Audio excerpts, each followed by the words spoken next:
এক মাসের মধ্যে বাংলাদেশের 12 জন মৎস্যজীবী ছেড়ে দিলেও প্রায় 3 মাস বাংলাদেশে আটক কাকদ্বীপে 84 জন মৎস্যজীবী।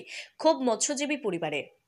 মুখ্যমন্ত্রী মমতা বন্দ্যোপাধ্যায়ের নির্দেশে গতকাল ডায়মন্ড হারবার সংশোধনাগার থেকে 12 জন বাংলাদেশি মৎস্যজীবীকে মুক্ত করে দেওয়া হয়েছে। কিন্তু প্রায় 84 জন মৎস্যজীবী 3 মাসের বেশি সময় বাংলাদেশে আটক। তাদের কেন এখনো ছাড়া হচ্ছে না, সেই বিষয়ে মুখ খুলল আটক মৎস্যজীবীর পরিবার। কাকদ্বীপের মৎস্যজীবী পরিবারের দাবি, প্রশাসনের আশ্বাসই সার। 3 মাস অতিবাহিত হলেও বাংলাদেশের জেলে 84 জন মৎস্যজীবী আটক। কবে ফিরবে বাড়ির লোক, আতঙ্কে পরিবার। তাদের অপরাধ, ভারতীয় জনসীমা লঙ্ঘন করে বাংলাদেশে মাছ ধরতে ঢুকেছিল। প্রথম অক্টোবরের শেষের দিকে 78 জন মৎস্যজীবী বাংলাদেশি নৌসেনার হাতে ধরা পড়ে। পরবর্তীকালে ডিসেম্বরের 1 তারিখে আরও 16 জন মৎস্যজীবী। তারপর থেকে অসহায় পরিবার মুখ্যমন্ত্রী মমতা বন্দ্যোপাধ্যায় থেকে শুরু করে বিভিন্ন প্রশাসনিক মানুষের কাছে দৌড়ে বেড়াচ্ছেন। প্রত্যেকে আশ্বাস দিয়েছেন তাদের পরিবারের লোকজন বাড়ি ফিরবে, কিন্তু কবে ফিরবে দেখতে দেখতে প্রায় 3 মাস অতিবাহিত। কান্নায় ভেঙে পড়ছে প্রতিদিন পরিবার। কে রয়েছে? আমাদের লোক 3 মাস ওখানে এই বাংলাদেশে ধরা পড়েছে, এখনও 3 মাস পর্যন্ত পড়ে আছে। তাহলে আমাদের লোক কখন ছাড়া পাবে?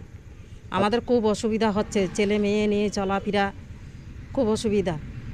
আজকে তো বাংলাদেশে যে সমস্ত মৎস্যজীবীরা আটক ছিল তাদের ভারত সরকার পাঠাচ্ছে, তাহলে আমাদেরগুলো কখন পাঠাবে? সেটা আমরা ভারত সরকার, আমাদের মুখ্যমন্ত্রীর কাছে ওটা আবেদন জানাচ্ছি। কি নাম? তাদেরকে কখন আমরা ছাড়া পাবো? কি নাম আপনার? আমার নাম কাঞ্চনী দাস। বিষয়ে আমি বলতে চাই, বাংলাদেশের লোক যদি আমাদের এখান থেকে ছাড়া হয়, তাহলে আমাদের এখানের লোক যে 3 মাস ধরে বাংলাদেশে পড়ে আছে, তাদেরকে কবে ছাড়বে সেটা তো আমরা এখনও শুনতে পাচ্ছি না। আর আমাদের সংসারগুলো তো অভাবের মধ্যেই চলছে। আমাদের ঘরের লোকরা যদি ঘরেই ফিরে আসে তাহলে আমরা খুশি হই। আমরা তো খুব কষ্টের মধ্যেই দিন কাটছে, তাহলে আমরা এখন কিভাবে চলবো? এদেরকে তো ছেড়ে দিচ্ছে এপাশ থেকে, তাহলে আমাদের লোকগুলো কখন ছাড়া হবে? এটা তো আমাদেরকে বললে ভালো হতো। কি নাম আপনার? শিপ্রা দাস।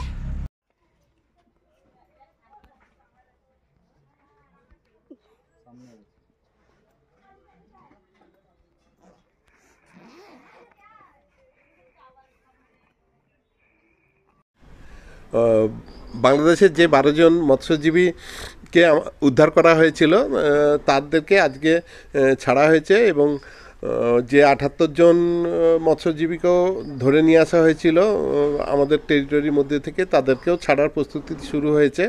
আশা করছি কিছুদিনের মধ্যে ওদেরকে বাংলাদেশের হাতে তুলে দেওয়া হবে এবং আমাদেরও ওখানে যে 95 জন মৎস্যজীবী আটকে আছে তারাও শীঘ্রই ছাড়া পাবে এবং পুরো প্রক্রিয়াটা শুরু হয়ে গেছে।